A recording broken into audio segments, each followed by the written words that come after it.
Well, thank you very much, everybody. It's an honor to have the Prime Minister of Canada, Mark Carney, who I have made very popular. He's an extremely popular Prime Minister, and I'm very honored to do it because I liked him right from the beginning. I've liked him, and we've had a good relationship. We have some natural conflict, but we will probably work that out. But we've had a very strong relationship, and your hosting of the various countries that showed up, that was a beautiful job you did, and I appreciate it very much.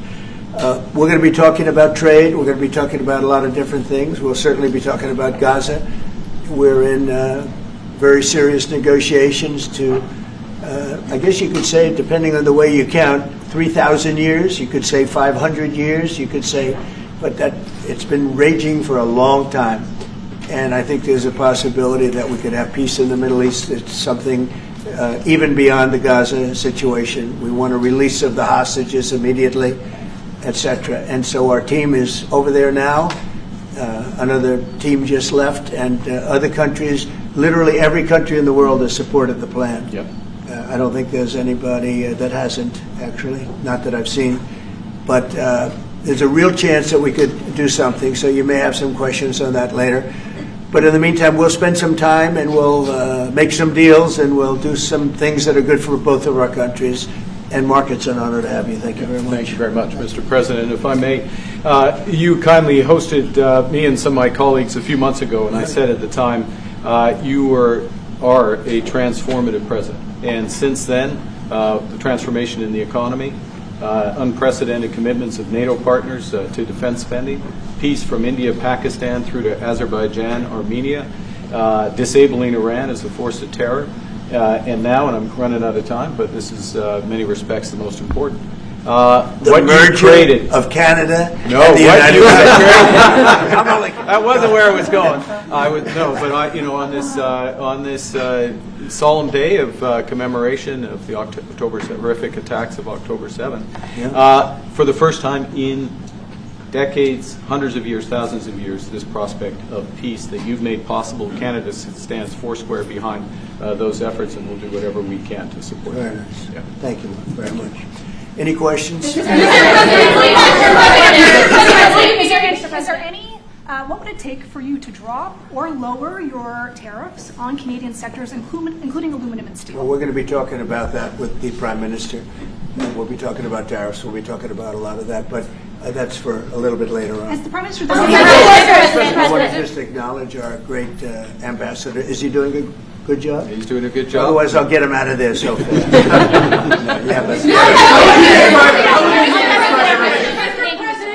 Is it the White House's position that furloughed workers should be paid for their back pay? I would say it depends on who we're talking about. I can tell you this, the Democrats have put a lot of people in great risk and jeopardy, but it really depends on who you're talking about.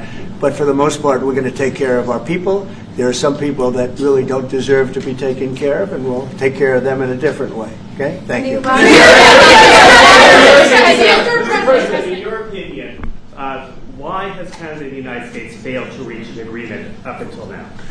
Well, it's a complicated agreement, more complicated maybe than any other agreement we have on trade, because, we have natural conflict. We also have mutual love. We have great love for each other. I love this. I love Canada and the people of Canada, and Mark feels the same way about here. The problem we have is that they want a car company and I want a car company, meaning the U.S. wants a car company, and they want steel and we want steel. So in other countries, they're very far away, and there's no problem. You can compete and you can do. We don't like to compete because we sort of hurt each other when we compete. And so we have a natural conflict. It's a natural business conflict. Nothing wrong with it. And I think we've come a long way over the last few months, actually, in terms of that relationship. So when it comes to trade, the United States was always giving everything. They gave everything to Canada. They would let car companies leave here and go to Canada. But that hurts the United States. And, other presidents didn't see that. They weren't business-oriented. They might have been good politicians in some cases, not in all cases. They were bad at both. But it's a very natural conflict, and it's something that we're working out. Canada has offered a lot of compromise this summer. Are you willing today to offer some compromise to Canada, maybe on steel, on aluminum? Well, we've made compromise, and we've made some compromise even on steel. But, we have the same basic authority and the same basic, this could be also a little bit of a conflict with other countries all over the world on steel, because we want to make our own steel. We don't want to bring steel in for the most part, but we will bring it in, and we do bring it in. We continue to bring it in from Canada, but there is a tariff to pay. And I think that would be a normal thing to say, but we've come a long way. I think, Howard, we can truly say, do you want to make a comment on that? Well, I think the opportunity to work together, but as you've said, there's conflict. Why do we make cars in Canada? You've called that out, and you've addressed that. So there are places we should work together, and there are places that we have natural conflict. It's a tough situation because we want to make our cars here. At the same time, we want Canada to do well making cars.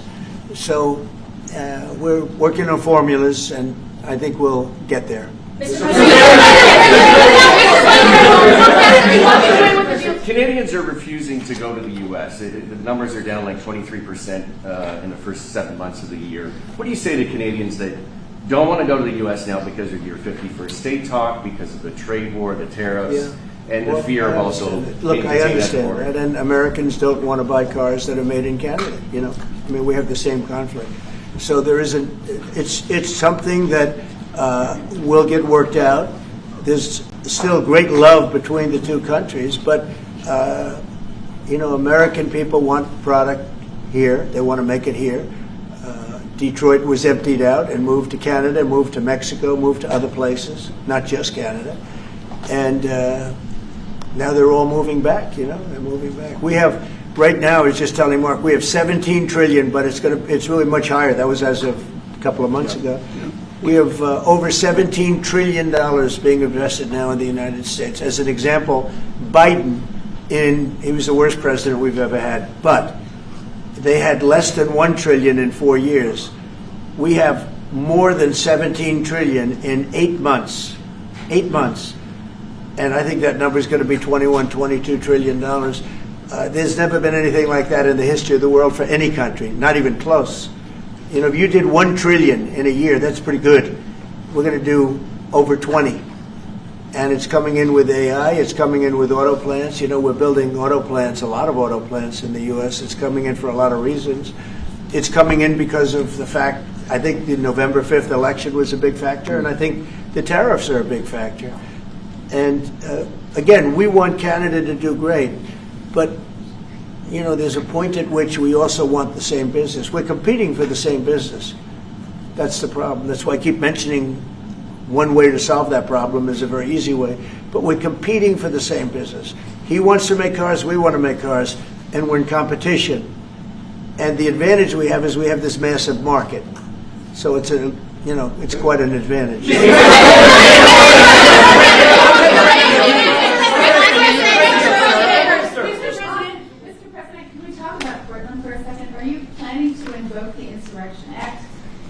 That would be, a very long-standing war of law that's been on the books. Yeah, well, it's been invoked before, as you know. If you look at Chicago's a great city where there's a lot of crime. And if the governor can't do the job, we'll do the job. It's all very simple. They probably had 50 murders in Chicago over the last 5, 6, 7 months. Many people were shot. And then the governor gets up and he says, well, we can handle it. They can't handle it. They don't know what they're doing. The mayor is grossly incompetent. He's at a 4% approval rating in Chicago. He's at a 4%, lowest approval rating, lower than even de Blasio had, which is hard to believe in New York. I thought de Blasio would always maintain that record, but the Chicago guy is even lower. So I think that we want safe cities. If you look at D.C., you would right now, Mark, you could go out, take your family out to dinner, you could walk right down the middle of the street. There is no crime in D.C.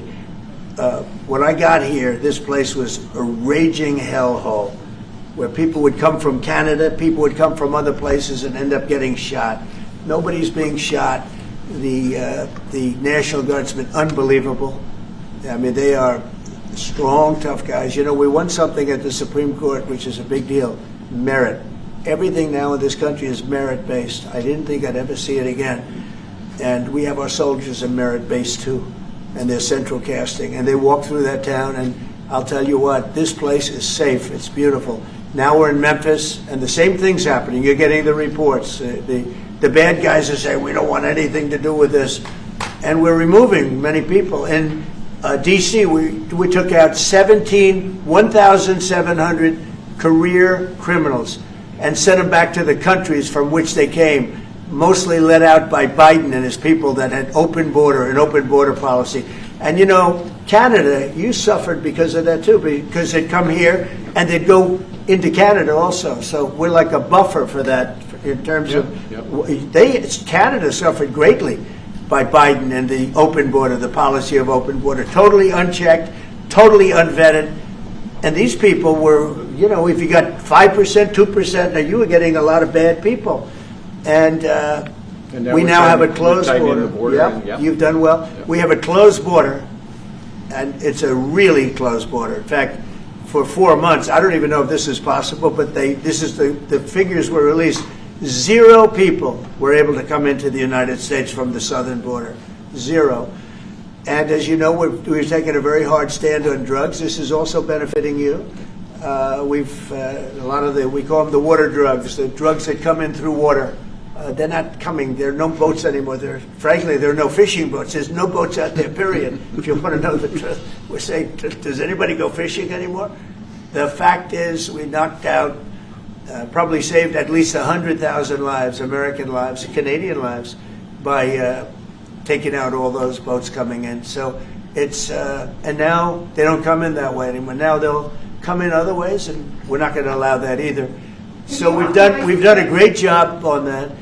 But on crime, Chicago's a great city, but you can't be a great city if you have murders and if you have a lot of problems, and they do. And they have an incompetent policy, just like they had open border policy. Anybody could come in. They came in from prisons. They came in from mental institutions, drug dealers. They came in from all over the place, and we don't have that anymore. This country is becoming we're a very strong country. Look, financially speaking, I would say that because of the tariffs, because of the election, because of the policy, because of the great big beautiful deal, it's what I added the word great because it really is. It's the biggest bill ever passed in the history of our country. We don't need another bill.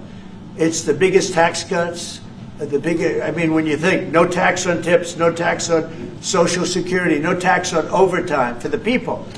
But far beyond that, what it does is incentivizes auto plants and AI and all of the things that nobody's ever passed a bill like it. We don't need another bill. We don't need any more bills. I said, let's get it all at once. I was greatly helped by our Speaker, Mike Johnson, and by the Senate. I'll tell you what, John Thune's both of those guys have been incredible. And we got a bill passed that I said, let's see if we can get it all done. Because these Democrats are like insurrectionists, okay? They're so bad for our country. Their policy is so bad for our country. I said, let's see if we can get it all done and everybody said it's not doable. Because it's the biggest bill ever passed in the history of our country. And we got it all done. We don't need anything else. We got everything we want. And now, because of that, that's a big reason why the companies are coming in. 1 year depreciation, 1 year write-off, 1 year expensing. Nobody's ever seen anything like it. So they're coming in from all over the world. But to have a great country, you can't have crime. And we don't have crime, but we have cities where there's tremendous crime. And Chicago's one of them. And if the governor can't straighten it out, we'll straighten it out. Thank you. A question for the president. Mr. Carney, Mr. Prime Minister, I'd like to know how come the UK and the European Union have succeeded to sign deals and bring the tariffs down, and Canada still hasn't been able to do the same? Yeah, because they're not located right next to each other. It makes it, in many cases, it's much better and easier. But yeah, and if I may, let's be clear about the relationship as it stands right now. We are the second largest trading partner of the United States. We do a lot of trade going across the border where we're cooperating, first thing. Secondly, we are the largest foreign investor in the United States. $500 billion in the last 5 years alone, probably $8 trillion in the next 5 years if we get the agreement that we expect to get. Thirdly, there are areas, as the President just said, where conflict, maybe not so much conflict, we compete. There are areas where we compete, and it's in those areas where we have to come to an agreement that works. But there are more areas where we are stronger together, and that's what we're focused on. And we're going to get the right deal. Right deal for America, right deal, obviously, from my perspective, for Canada.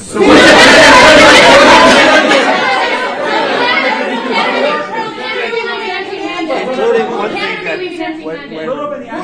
wait. So one thing where we are working very closely is the Golden Dome. That's the protective mechanism, and you see how that works. It's unbelievable. Ronald Reagan wanted to have it, and at that time they didn't have the technology, even close to the technology. But he was advanced, and we'll be working together on a Golden Dome for the two countries, and it's something that I think is going to be very important, especially when you look at the world, you look at what's happening. We want to have that protection. It's really amazing. The technology is unbelievable. Mr. President, why do you say some federal workers should not get their back pay? Why do you say some? Well, you're going to have to figure that out. Okay, ask the Democrats that question.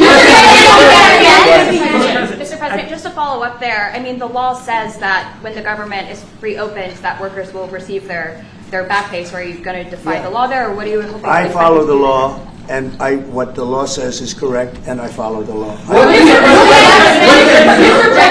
Mr. President, will Canada be leaving empty-handed, or will will Mr. Carney be leaving Washington with a deal on tariffs? I think they're going to be very happy. We have a lot of things that we're working on that people don't talk about. They talk about,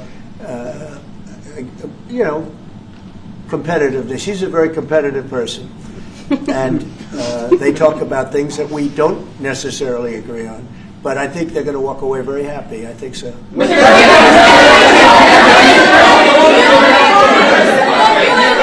President, on all your trade deals that you've signed, there's been a minimum tariff that countries have got. When USMCA gets renegotiated, do you want a minimum tariff on goods between Canada and the U.S.?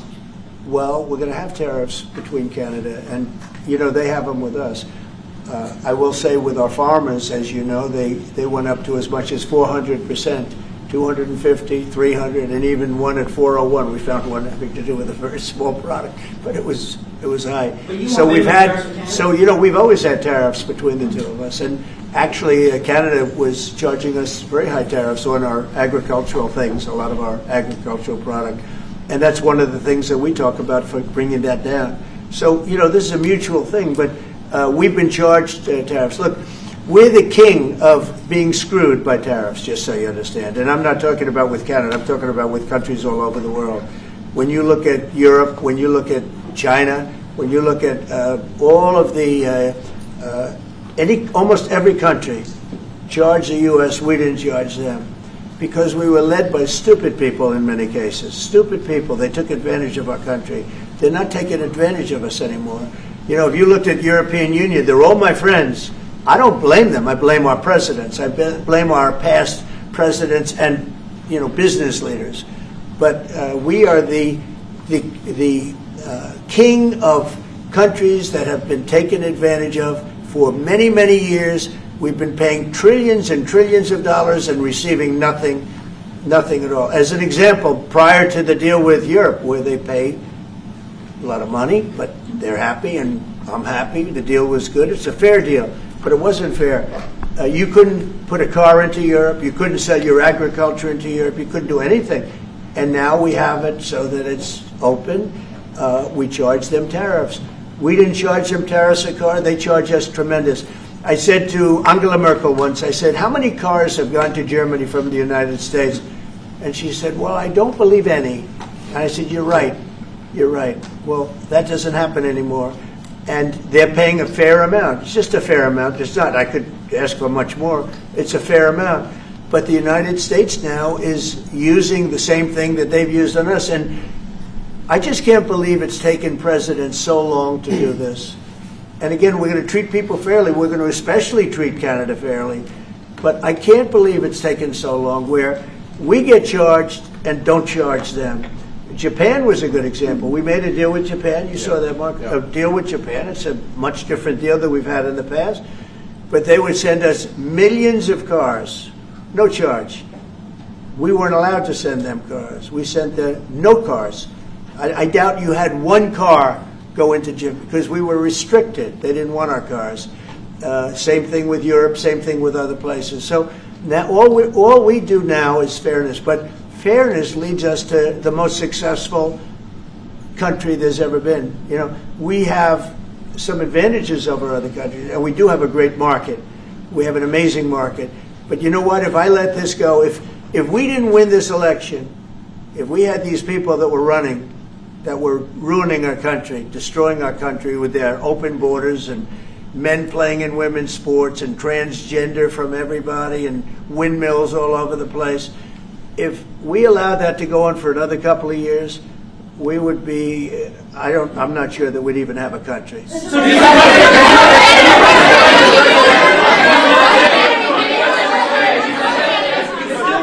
Trade going forward with Canada. Mr. President, how do you see this? By the way, I'm not sure we would have even had a country. And now we have the most successful country in the world. Brian? Yes, sir. What is your message to Democrats ahead of a next vote to open up the government? The American people are saying, open the damn government. What's your message to them right now? Well, they're the ones that started it. They're the ones that have it. And it's almost like a kamikaze attack by them. You want to know the truth? This is like a kamikaze attack.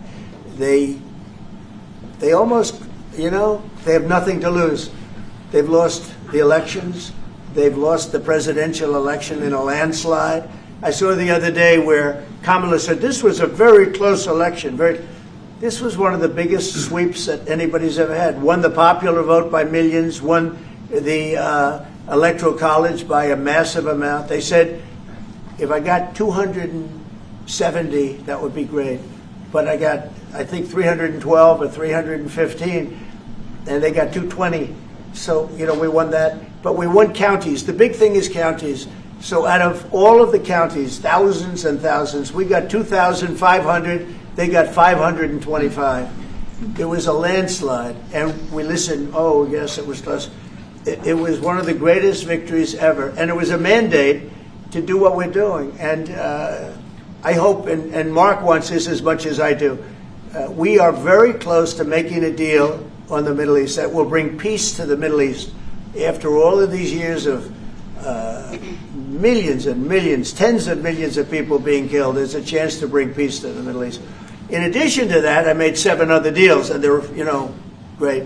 And we're, things are happening with respect to Russia, Ukraine. That's one that last week, Mark, 7,812 people were killed. Soldiers, mostly soldiers. But 7,000, more than 7,000, almost 8,000 soldiers were killed. It's a crazy thing. I thought that would have been one of the easy ones. I get along very well with Putin, and I thought that would have been, I'm very disappointed in him because I thought this would have been an easy one to settle, but it's turned out to be maybe tougher than the Middle East. We'll see what happens with the Middle East.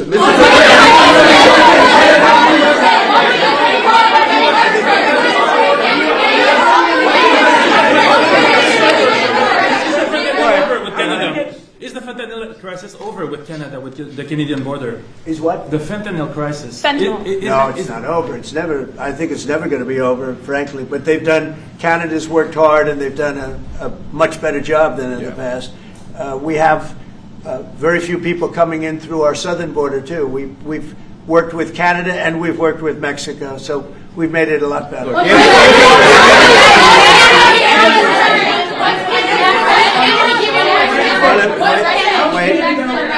On fentanyl, any amount is too much. So we've gotten it down. It's down substantially. It's less than 1%, but it's still too much. It's too much at home in Canada. A lot of people. Yeah, we got to snap it up. On USMCA, are the two of you both committed to seeing it through in the renegotiation of that deal that you made? Well, we could renegotiate it, and that would be good, or we could just do different deals. We're allowed to do different deals if we want. We might make deals that are better for the individual What's your preference? countries. I don't care. I want to make whatever the best deal is for this country, and also very much with Canada in mind. Go ahead, sir. Sir, on China, what more can the United States can Canada do together to counter China? Well, you have to be able to compete. They're a great competitor, and Mark and I both know that, and you have to be able to compete. We have big advantages over China for lots of different reasons, and I think we're doing very well with China. I get along very well with President Xi. I'm going to be meeting him in a few weeks, as you know. I'll be meeting him in South Korea. But we've had a very good relationship for a long time. But you have to be able to compete. To do well with China, if you can't compete, you're not going to do well with China. And Canada is very competitive. I can tell you that. Canada is a very competitive country. And I think Canada's done very well over the years with China. Yeah, we have. But we'll do better together on that. Mr. President, on the Middle East, what guarantees are you giving your Arab partners that Israel will not resume its offensive after the hostages are released? Well, the primary guarantee is once this deal happens, if it does happen, look, they're in negotiations right now, we are going to do everything possible. We have a lot of power, and we're going to do everything possible to make sure everybody adheres to the deal. Okay? Are you concerned about the delays at airports, and how do you see the shutdown ending? Oh, sure. I mean, it's they're all Democrat delays. There are delays at the airport. That's standard. And again, this is something that every day we put forth a bill. It's just a continuation. It's a very simple thing to sign and very simple to do. And I really think that these are people that I think they have nothing to lose. They have a party that's out of control. They have no leader. Nobody knows who the leader is. I look at people with very low IQs like Crockett, this woman Crockett. I never met her, but she's a low IQ individual. I look at AOC talking about how if they want to negotiate, they can come to my office. She's not in that position to do that. And who the hell is she to say that? And then I watch Nancy Pelosi not knowing what to do. I watch their leadership. Look, Schumer is petrified of primary because he's not going to win probably against anybody in a primary. You know, Schumer did the right thing, but he handled it badly originally a year ago.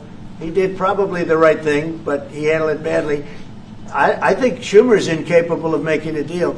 They are a mess. They're a party that has no leadership. They have, and they have no policy. You know, I think we have great leadership, but we also have great policy. We have strong borders. We have no men and women's sports. Basic things. We're not going to take your child away and change the sex of your child. We're not going to do things like that. What they're doing to the country is so incredible. And they got away with it with all their woke crap, and now it's stopped. And we have a country that's based on common sense and strength and intelligence. I mean, we have the United States of America, and I say it all the time. Other leaders have told me this. Mark hasn't yet, but I think he would. A year ago, we were a dead country, and now we are the hottest country anywhere in the world. Maybe Canada. I'll give Canada, but because I do like Canada. But you know, we're the hottest country in the world right now. There's never been a country that has the kind of money coming into it. There's never been anything like this. There has never been a country that if you take $1 trillion, that would be unbelievable. We're going to have over $20 trillion invested in this country. There's never been anything like what you're seeing, and it's based on good policy and common sense and leadership. Yeah. Mr.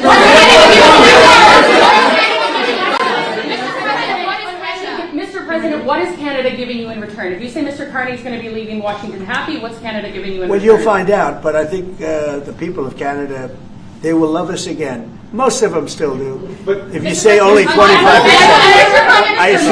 I assume a lot of them. I think they love us.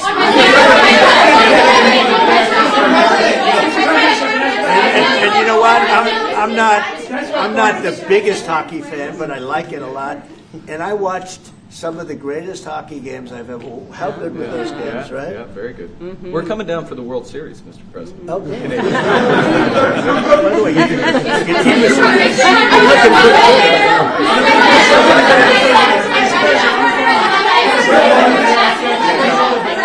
Mr. President, will you sign a trade deal with Canada that doesn't include supply managed goods like dairy, for example? If the federal government said that's off the table. table. Well, a deal would include dairy. I mean, it's going to include everything. We'll do a compromise. Have you identified programs to eliminate under this shutdown? Oh, sure.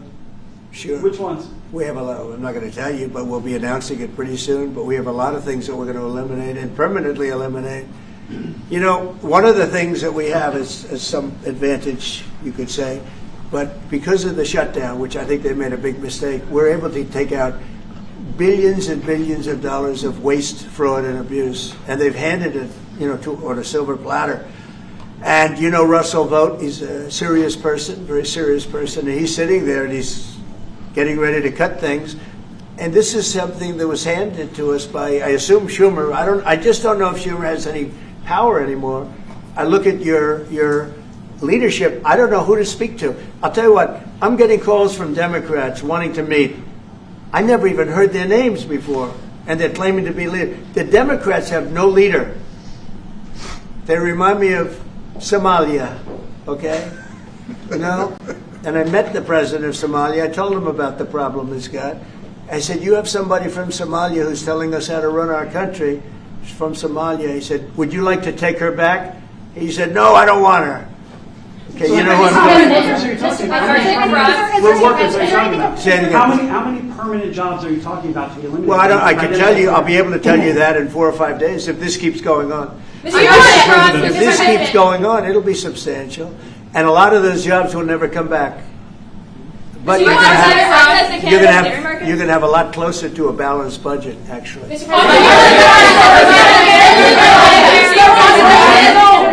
there anything the Prime Minister has done that's making it more difficult to reach a deal?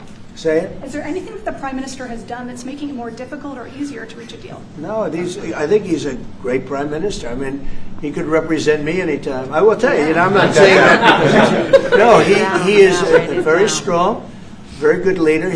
He's a nice man, but he can be nasty. He can be very nasty. Maybe as nasty as anybody. How? I think Canada. Let me put it this way. I can tell you this because I deal with lots of leaders all over the world. He is a world-class leader. He's a man that knows what he wants, and I'm not surprised to see that he won the election and won it substantially. And I would think he's more popular now. He's a good man. He does a great job, and he's a tough negotiator. So